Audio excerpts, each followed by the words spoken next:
Hello friends, welcome to our YouTube channel टेसी point.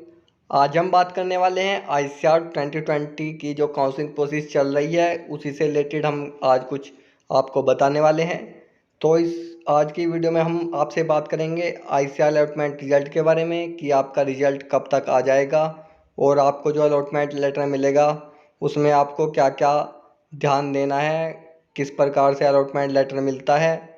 उसके साथ साथ हम बताएंगे आपको इम्पोर्टेंट डॉक्यूमेंट्स के बारे में जो आपको ऑनलाइन काउंसलिंग के टाइम पर सबमिट करने हैं और जो डॉक्यूमेंट आपको यूनिवर्सिटी में रिपोर्टिंग के टाइम सबमिट करने हैं। हम दोनों डॉक्यूमेंट्स के बारे में आपसे चर्चा करेंगे।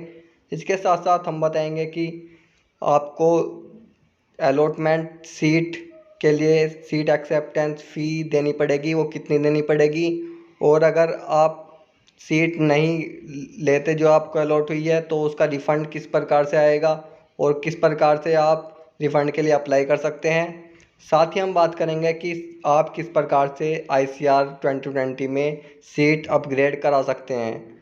तो चलिए शुरुआत करते हैं सबसे पहले आईसीआर अलॉटमेंट रिजल्ट से। तो एनटीए ने अपने ऑफिशियल जो डेट दे रखी है वो दे रखी है कि 17/11/2020 तक शाम 5 बजे के बाद कभी भी आपका सीट अलॉटमेंट का रिजल्ट आ सकता है। और जब भी यह रिजल्ट आ जाएगा तभी से ही आपका ऑनलाइन डॉक्यूमेंट अपलोडिंग वाली प्रोसेस शुरू हो जाएगी। यानी कि आपको सीट अलॉट होते ही आपको अपने डॉक्यूमेंट अपलोड करने हैं ऑनलाइन। अब बात कर लेते हैं इम्पोर्टेंट डॉक्यूमेंट्स की। तो डॉक्यूमेंट्स अपलोड करने की जो डेट है वो 17/11/2020 से 20/11/2020 है। यानी कि आपके पास पूरे 3 दिन हैं। आपको कोई ज़्यादा विशेष डॉक्यूमेंट अपलोड नहीं करने हैं, केवल कॉमन डॉक्यूमेंट्स अपलोड करने हैं। तो इसके लिए आपको अपनी 10th क्लास की मार्कशीट और उसके साथ 10th क्लास का सर्टिफिकेट, अगर आप सीबीएसई बोर्ड से हैं तो आपका जो 10th क्लास की मार्कशीट और सर्टिफिकेट है वो एक ही रिजल्ट में दिया हुआ है, तो आप केवल उसे अपलोड करें। और एक बात का खास ध्यान रखें कि आपको जितने भी डॉक्यूमेंट अपलोड करने हैं वे जेपीईजी फॉर्मेट में होने चाहिए। यानी कि आपको अपने डॉक्यूमेंट्स की स्कैनिंग करानी होगी। स्कैनिंग कराने के बाद आपको वे जेपीईजी फॉर्मेट में कन्वर्ट कर लेने हैं, क्योंकि जेपीईजी फॉर्मेट में ही एक्सेप्ट होंगे डॉक्यूमेंट जितने भी आपके होंगे।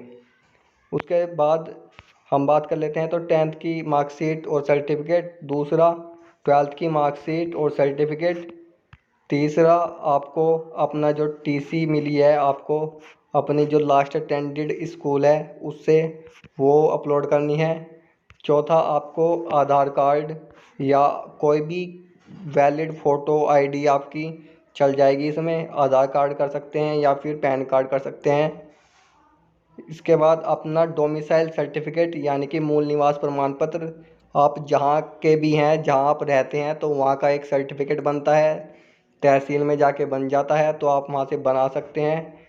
3-4 दिन में ये बन जाता है, तो इसको आप ज़रूर बना लें डोमिसाइल सर्टिफिकेट। अगर आप जनरल के अलावा किसी भी कैटेगरी से हैं तो वहाँ उस कैटेगरी का एक सर्टिफिकेट होता है, वो आपको जमा करना होगा। उसके साथ साथ आपको स्कूल से एक कैरेक्टर सर्टिफिकेट मिलता है, वो जमा करना है। और अगर आप फिजिकली चैलेंज हैं तो आपको फिजिकली चैलेंज का वो सर्टिफिकेट जमा करना है। तो यहाँ पर मेनली जो इम्पोर्टेंट डॉक्यूमेंट्स है 10th का सर्टिफिकेट, 12th का मार्कशीट सर्टिफिकेट, ट्रांसफ़र सर्टिफिकेट, आपका आधार कार्ड, आपका डोमिसाइल सर्टिफिकेट, आपका कैरेक्टर सर्टिफिकेट और आपका कैटेगरी सर्टिफिकेट। ये आपके जो डॉक्यूमेंट्स हैं 6-7, ये आपके इम्पोर्टेंट हैं। अगर आपने डोमिसाइल सर्टिफिकेट नहीं बनवाया है तो आप जल्दी ही जाकर बनवा लें, क्योंकि इसमें कभी कभी टाइम भी लग जाता है।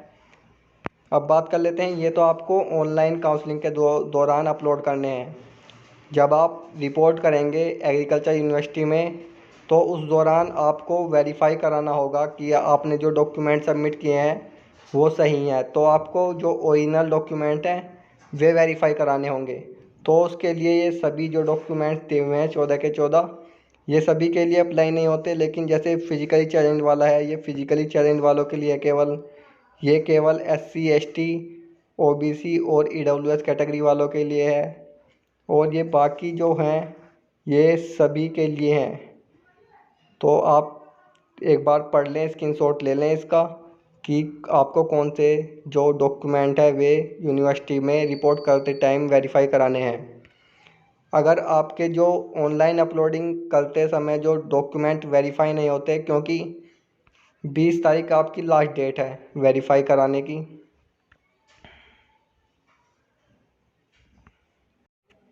डॉक्यूमेंट अपलोड करने की लास्ट डेट जो है वो 20/11/2020 शाम 5 बजे तक है। आप अपने डॉक्यूमेंट्स अपलोड कर सकते हैं ये वाले, और 22/11/2020 तक आपके जो डॉक्यूमेंट्स हैं वे वेरीफाई हो जाएंगे NTA ICR द्वारा।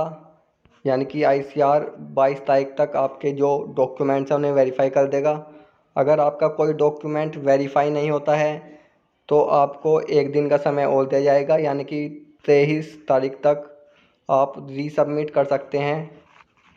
23 तारीख तक आप रीसबमिट कर सकते हैं। याद रखना कि 23 तारीख के 12 बजे तक ही आप सबमिट कर पाएंगे। तो जैसे ही आप सबमिट कर देंगे 12 बजे तक, तो उसके 4-5 घंटे बाद यानी कि 5 बजे तक आपको जो वेरिफिकेशन मिल जाएगा रीसबमिट डॉक्यूमेंट्स का।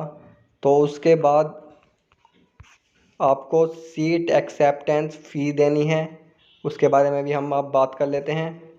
तो आपको सीट एक्सेप्टेंस फ़ीस इसलिए देनी है कि आपको जो सीट अलॉट हुई है उसको आप एक्सेप्ट कर रहे हैं। तो ये मैं बता दूं, ये वैसे तो नॉन रिफंडेबल है, लेकिन UGC की गाइडलाइन के अनुसार इसका भी रिफ़ंड हो जाएगा। तो आपको 10,000 सीट एक्सेप्टेंस फ़ी भरनी है। और अगर आप अपग्रेडेशन कराना चाहते हैं तो अपग्रेडेशन आपको सीट एक्सेप्टेंस फ़ी भरने से पहले कराना होगा, यानी कि सीट एक्सेप्टेंस फ़ी जब दें जब आप अपग्रेडेशन के लिए अप्लाई कर दें। तो आप अब बात कर लेते हैं सीट अपग्रेडेशन के बारे में। तो सीट अपग्रेडेशन का जो है, आपको सीट एक्सेप्टेंस फ़ी से पहले आपको सीट अपग्रेडेशन के लिए अप्लाई करना होगा।